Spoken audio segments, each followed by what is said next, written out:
బాప్తిసం నందు మానవ జాతికి దేవుడు మేలు చేస్తున్నాడు.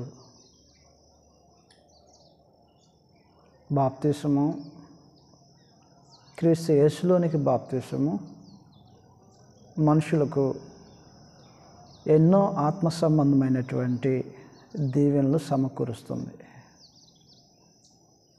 బాప్తిసం ద్వారా మనుషులు దేవుని రాజ్యంలోనికి ప్రవేశిస్తారు. బాప్తిసము దేవుని రాజ్యంలోనికి ప్రవేశించడానికి కారణమవుతుంది. యోహాను సువార్త 3వ అధ్యాయము మొదటి భాగంలో ప్రభువైన యేసు నికోదేముతో మాట్లాడేటప్పుడు, ఒకడు నీటి మూలముగాను ఆత్మ మూలముగాను జన్మించిన వాడైతే, అనగా క్రీస్తు యేసులోనికి బాప్తిసం పొందిన వారైతే, బాప్తిసం పొందిన మనుషుడు దేవుని రాజ్యంలోనికి ప్రవేశిస్తాడు. బాప్తిసంతో మనుషులు దేవునికి కుమారులుగా చేయబడతారు.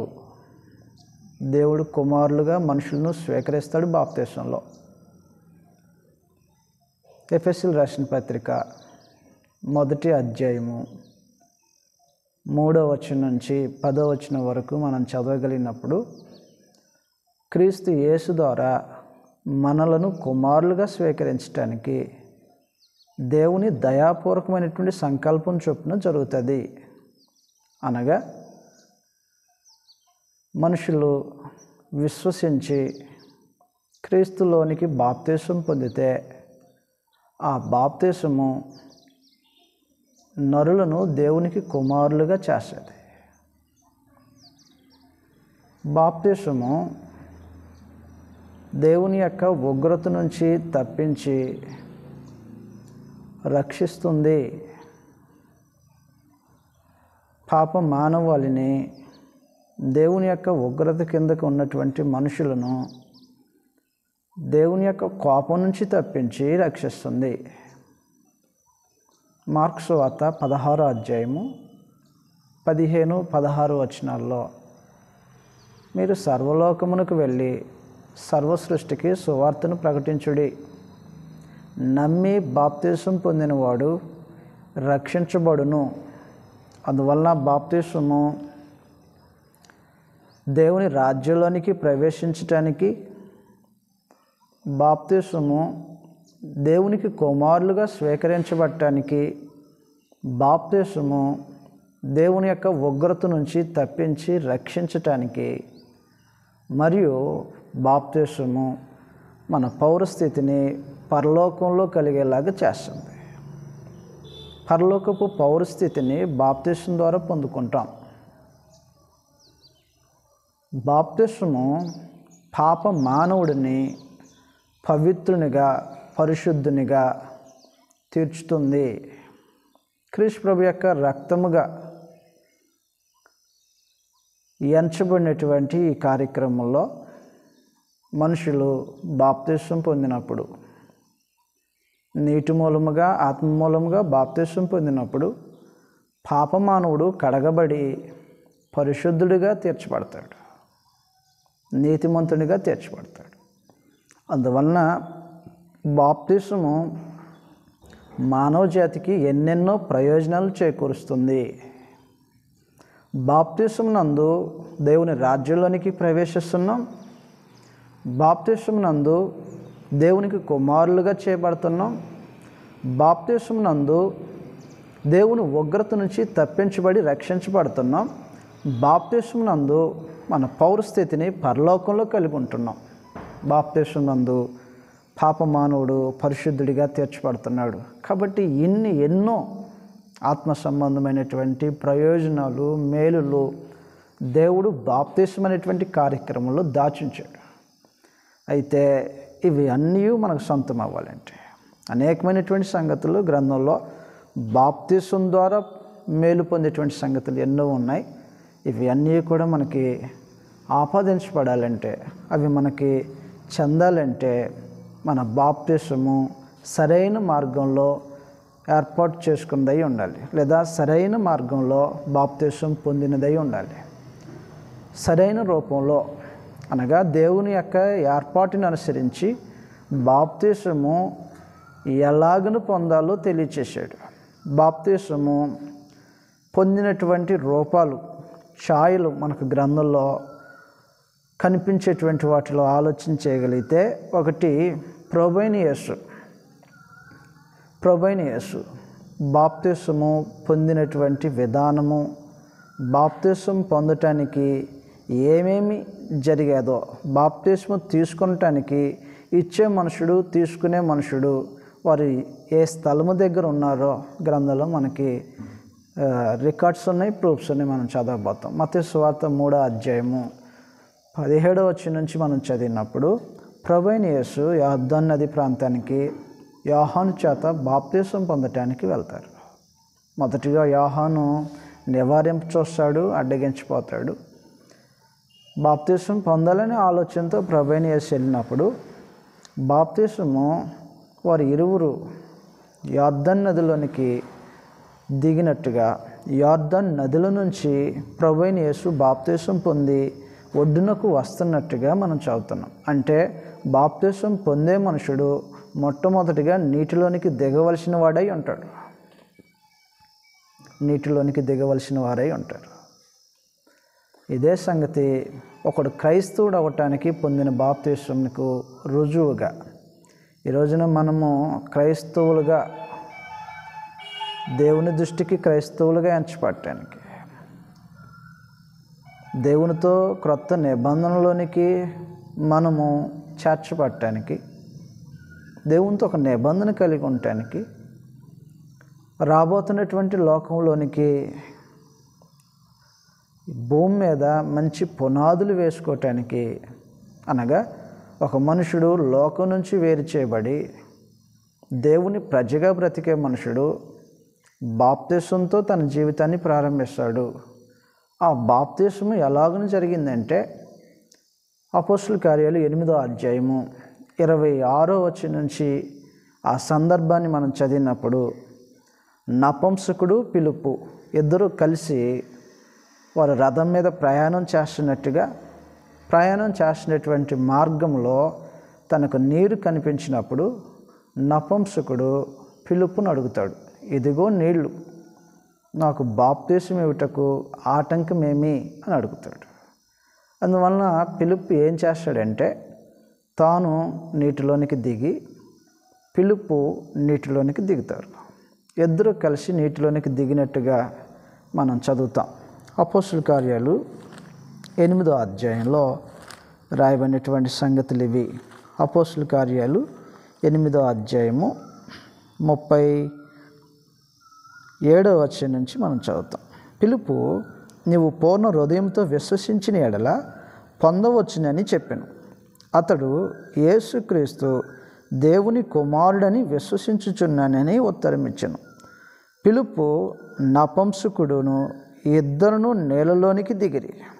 అంతటా ఫిలిప్పు అతనికి బాప్తీసం ఇచ్చాను. వారు నీళ్ళలో నుండి వెడలు వచ్చినప్పుడు, కాబట్టి ప్రాముఖ్యంగా చెప్పబడుతున్నటువంటి ఒక విషయం, ప్రాథమికంగా చెప్పబడుతున్నటువంటి ఒక విషయం, బాప్తీసము పొందే మనుషుడు నీటిలోనికి దిగాలి, బాప్తీసము ఇచ్చే మనుషులు నీటిలోనికి దిగాలి. కాబట్టి నీటిలోనికి దిగి నీటిలో ముంచబడితే, నీటిలో పాతిపెట్టబడితే, క్రీస్తు ప్రభు యొక్క మరణమునకు సమాధినకు సాదృశ్యంగా పాతిపెట్టబడితే ఆ బాప్తీసము లేఖనానుసారమైనదై ఉంటుంది. కాబట్టి ఇప్పుడు మనం చదివినటువంటి లేఖన భాగాల్లో ప్రభువైన యేసుని గురించి ఒక సంగతి ఆలోచన చేశాం. ఆయన యొర్దాను నదిలోనికి దిగి ఒడ్డునకు వస్తున్నాడని. యోహాను సువార్తలో బాప్తీసం ఇచ్చే యోహాను కూడా, యోహాను సువార్త 3వ అధ్యాయంలో బాప్తీసం ఇచ్చే యోహాను బాప్తీసం ఇవ్వటానికి, తన యొద్దకు వస్తున్నటువంటి మనుషులకు బాప్తీసం ఇవ్వటానికి సలీం అనేటువంటి ప్రాంతం దగ్గర నీళ్లు సమృద్ధిగా ఉన్నటువంటి స్థలమును ఎంచుకొని ఆ స్థలంలో బాప్తీసం ఇస్తున్నట్టుగా మనం చూస్తున్నాం. అదేవిధంగా ఒకడు క్రైస్తవుడు అవ్వటానికి, క్రొత్త నిబంధన చట్టంలోనికి ప్రవేశించడానికి ఒక వ్యక్తిని మనం ఆలోచన చేశాము. అతడు నపుంసకుడు. అతడు పొందిన బాప్తీసం కూడా నీటిలోనికి దిగి, వీటన్నిటిని బట్టి మనకి అర్థమవుతున్నది ఏంటంటే, బాప్తిసము పొందాలంటే మొట్టమొదటిగా మనుషుడు సమృద్ధి అయినటువంటి నీటిలోనికి దిగవలసిన వారై ఉంటారు. అంతే తప్ప చిలకరించేటువంటి బాప్తిసము లేఖనానుసారమైనది కాదు. చిలకరించినటువంటి బాప్తిసము, చిలకరించి అది బాప్తిసము అని చెప్తున్నారే తప్ప అది బాప్తిసం కాదు. మనం ఎలాగను బాప్తిసం పొందామో ఆలోచించేయాలి. చిలకరించేటటువంటి బాప్తిసం అనగా గిన్నెలో కొన్ని నీళ్లు తీసుకొని ఆ నీటిని ఎవరికైతే బాప్తిసం ఇస్తున్నారు అని అనుకుంటున్నారో వారి తల మీద ఇలాగ చిలకరించేస్తున్నారనమాట. ఇలాగ నీటిని తీసుకోవటం, ఇలాగ చిలకరించేయటం. ఇలాగన చిలకరించినటువంటి బాప్తిసము అసలు లేఖనాలతో సంబంధం లేదు. అలాగను పొందిన వారు లేరు, అలాగను పొందమని ఆజ్ఞాపించినటువంటి మాటలు లేవు, అలాగన బాప్తిసాన్ని ఇచ్చినటువంటి వారు గ్రంథంలో ఒక్కరైనూ లేరు. మరి చిలకరించేటువంటి బాప్తిసము అని ప్రవేశపెట్టింది దేవుడు కానప్పుడు మానవ అభిప్రాయం నుంచి వస్తే దేవుని యొక్క ఏర్పాటుకు అది విరోధంగా జరుగుతుంది కదా. దేవుని ఆలోచనకు భిన్నంగా జరుగుతుంది. దేవుడు ప్రవేశపెట్టినటువంటి ఒక క్రొత్త మార్గాన్ని మానవులు ప్రవేశపెట్టి బాప్తిసము అనే పేరట ఒక అబద్ధాన్ని జరిగించినట్లయితే ఏ మేళ్ళైతే మనం పొందుకుంటామో బాప్తిసం నందు వాటన్నిటినీ పోగొట్టుకుంటాం. బాప్తిసం నందు దేవుని రాజ్యంలోనికి ప్రవేశించేది జరుగుతుంది. మనం పొందిన బాప్తిసము సరైన మార్గంలో పొందకపోతే దేవుని రాజ్యంలోనికి మనం ప్రవేశించటం అనేది జరగదు. బాప్తిసము ద్వారా దేవునికి కుమారులుగా స్వీకరించబడటం జరుగుతుంది. ఏదైతే మనం బాప్తిసం అని పొందామో అది గనక దేవుని యొక్క ఏర్పాటును అనుసరించి ఎలాగనూ జరగాలి అని దేవుని యొక్క ఏర్పాటును అనుసరించి జరగకపోతే మనుషులు దేవునికి కుమారులుగా స్వీకరించబడరు. బాప్తిసము రక్షించటానికి ఉద్దేశించాడు దేవుడు. చిలకరించినట్టుగా బాప్తిసం పొందే మనుషుడు రక్షించబడ్డు. పాపమానవుడు పరిశుద్ధపరచబడ్డు. కాబట్టి ఎన్ని దీవెనలు, ఎన్ని వాగ్దానాలు బాప్తిసం అనే దాంతో ముడిపడి ఉన్నాయో, మనుషులకి ఎంత మేలు చేయటానికి బాప్తిస కార్యక్రమాన్ని దేవుడు ఉద్దేశించాడో వాటన్నిటిలో మనకు పాలు లేకోకుండా ఉంటుంది. అది ఎప్పుడు పాలు ఉండదంటే బాప్తిసము పొందవలసిన రూపంలో బాప్తిసాన్ని పొందకపోతే. అందువలన దయతో ఆలోచించేయండి.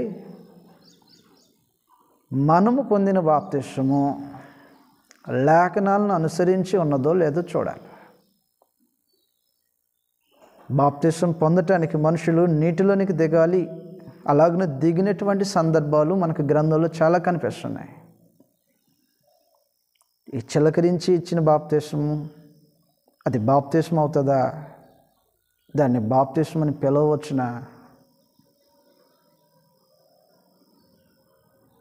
కాబట్టి దేవుని యొక్క ఆలోచన ప్రకారంగా మనం చేసినప్పుడు, కార్యక్రమాలు జరిగించినప్పుడు దేవుడు యొక్క ఉద్దేశంతో ఏది ప్రవేశపెట్టినా మానవాళికి వారి ప్రయోజనం కోరి వారి మేలు పొందాలని ఒక సదుద్దేశంతో దేవుడు ప్రవేశపెట్టినటువంటి కార్యక్రమాలు. మరి ప్రాముఖ్యంగా బాప్తిసం అంటే చాలా ప్రాథమికమైనటువంటి విషయం, ప్రాముఖ్యమైన విషయం. ఒకడు క్రైస్తవుడిగా క్రొత్త జన్మగా స్టార్ట్ అవుతున్నటువంటి ఒక జీవితానికి బాప్తిసం అనేది ఒక పునాది. క్రైస్తవ జీవితము అప్పటి నుంచి ప్రారంభించబడుతుంది. కాబట్టి దేనితో అయితే క్రైస్తవ జీవితం ప్రారంభించబడుతుందో ఆ విషయంలోనే మనం దేవుని యొక్క నియమానికి విరుద్ధంగా ఇది జరిగించినట్లయితే నిజంగా మనము మోసపోతున్నాం అన్నమాట. ఆలోచించేసి చిలకరించటం అనేది అసలు బాప్తిసమే కాదు, బాప్తిసం యొక్క రూపం కాదు. అలాగని ఎవరు ఇవ్వల. క్రొత్త నిబంధన చట్టంలో అట్టి రూపంలో బాప్తిసము అని పొందిన వారు ఒక్కరైనా లేరు. ఇది మనుషులు కల్పించారు. మానవ పద్ధతి, మానవ ఆలోచన దానిలో పనిచేస్తుంది. కేవలం అది దైవ విరోధమైనటువంటి చర్య. దాని ద్వారా మనుషులకి ఏ ప్రయోజనము ఉండదు.